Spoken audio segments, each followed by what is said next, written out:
You probably know Pythagoras as the guy who came up with the Pythagorean theorem, the fundamental principle of right-angled triangles. But what if I told you that the man behind one of the most famous mathematical concepts was also a mystic, a cult leader, and a fraud? Buckle up, because this is the stuff your teachers would never tell you. Pythagoras was born around 570 BCE on the island of Samos, an ancient Greek settlement. From an early age, he showed an insatiable curiosity for the mysteries of the universe. He was said to have been an exceptionally bright child, absorbing knowledge from the greatest minds available in Samos. But here's where things start getting weird. Some ancient sources claim that Pythagoras was the son of Apollo. Yes, the Apollo, the Greek god of the sun, music, and prophecy. His mother, Pythagoras, allegedly received a vision foretelling that her child would be divine. Whether or not that's true, what is undeniable is that Pythagoras had an almost religious approach to knowledge. From a young age, he believed that numbers and mathematics were not just tools, but the very fabric of reality. As a young man, Pythagoras traveled extensively, searching for wisdom. He studied in Egypt, where he was supposedly initiated into the secrets of the priests and learned sacred geometry. Then, he journeyed to Babylon, where he absorbed the mystical numerology of the Chaldeans and mastered astronomy. Some say he even spent time in India, where he may have encountered early Hindu beliefs in reincarnation and the mystical power of sound. He spent years absorbing the knowledge of these ancient cultures, refining his own philosophy along the way. When he finally returned to Greece, he wasn't just a mathematician, he was a spiritual teacher. Pythagoras didn't just teach math. He founded a full-fledged religious movement in Croton, a Greek colony in Italy. His followers, known as Pythagoreans, lived under strict rules, following what we might call today a bizarre mix of science, asceticism, and superstition. Pythagoreans were required to maintain absolute secrecy.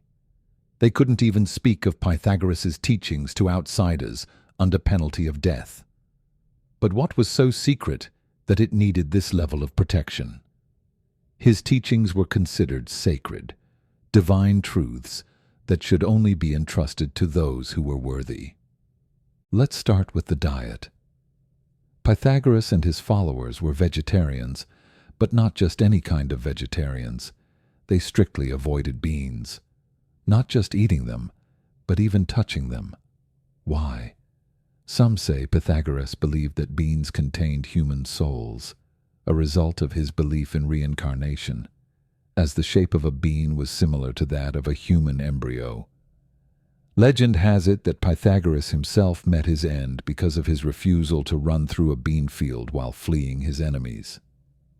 Pythagoras also believed that numbers were not just mathematical tools, but had spiritual and cosmic significance. He taught that the entire universe was built on numerical relationships and that numbers had personalities. Some were male, some were female, and others represented different cosmic forces. He assigned deep mystical significance to numbers like 3, harmony, 4, justice, and 10, perfection, believing that understanding these numerical truths would unlock the secrets of the cosmos. We all know the Pythagorean theorem, but did Pythagoras actually discover it?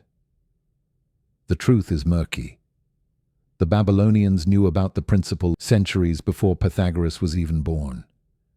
However, Pythagoras and his followers were obsessed with proving everything mathematically and spiritually. To them, mathematics was not just a tool for measurement, but a sacred key to understanding reality itself. He also discovered, or perhaps rediscovered, the mathematical relationships behind musical harmony. According to legend, he once passed by a blacksmith's shop and noticed that the hammers, when struck, produced sounds in perfect ratios.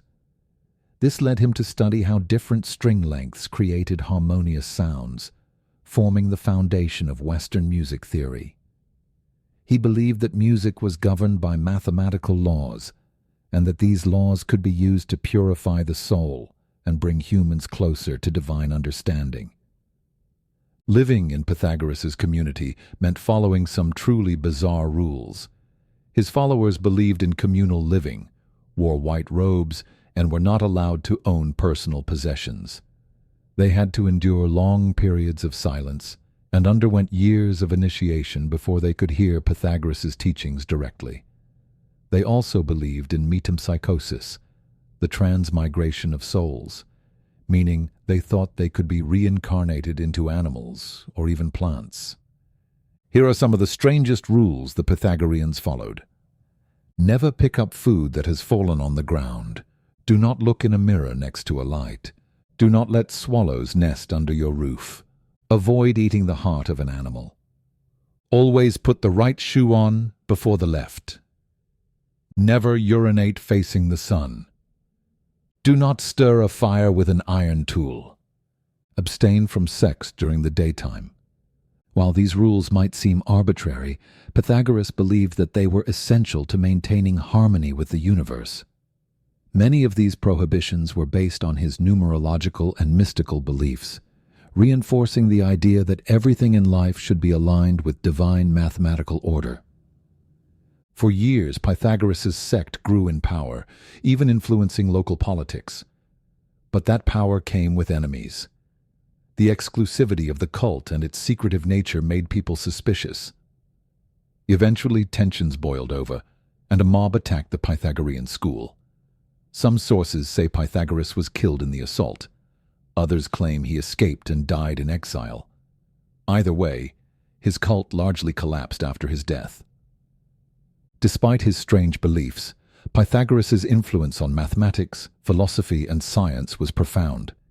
His ideas inspired Plato and helped shape Western thought.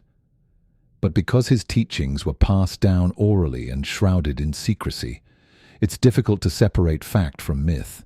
His insistence on numerical perfection would later influence architecture, astronomy, and even early physics.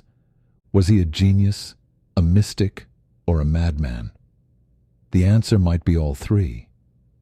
What's certain is that Pythagoras was far more than the guy who came up with a theorem. He was a philosopher, a religious leader, and perhaps one of the most enigmatic figures in history. His legacy, while often misunderstood, continues to shape the way we think about numbers, science, and the mysteries of existence.